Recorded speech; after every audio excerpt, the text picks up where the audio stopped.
এই যে রাহেন একা এটা সিল বানাইতে সিল 10 লাখ চাইছেন, আমি 10 লাখ টাকা দিলাম স্যার। চাঁদার টাকা কোথায় চেয়েছিল মনে থাকলে লিখে দিন খাতায়, এমন লেখাই চোখে পড়বে চান্দা বিডির ওয়েবসাইটে গেলে।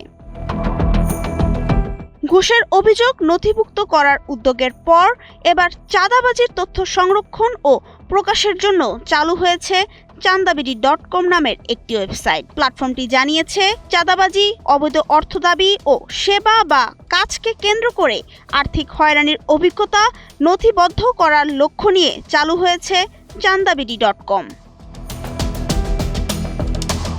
ওয়েবসাইটের সর্বশেষ তথ্য বলছে, এখন পর্যন্ত ৩৬৫টি অভিযোগ করা হয়েছে, যার টাকার অঙ্কে প্রায় ৫ কোটি। আর চাঁদাবাজির ঘটনায় শীর্ষে রয়েছে ঢাকা বিভাগ।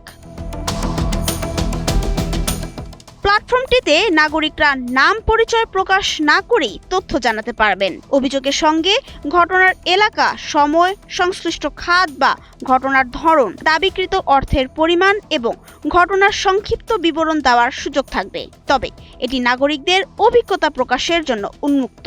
ওয়েবসাইটে জমা পড়া কোনো তথ্যকে আদালত গ্রাহ্য প্রমাণ, তদন্তের ফলাফল বা যাচাইকৃত অপরাধের ঘোষণা হিসেবে বিবেচনা করা যাবে না।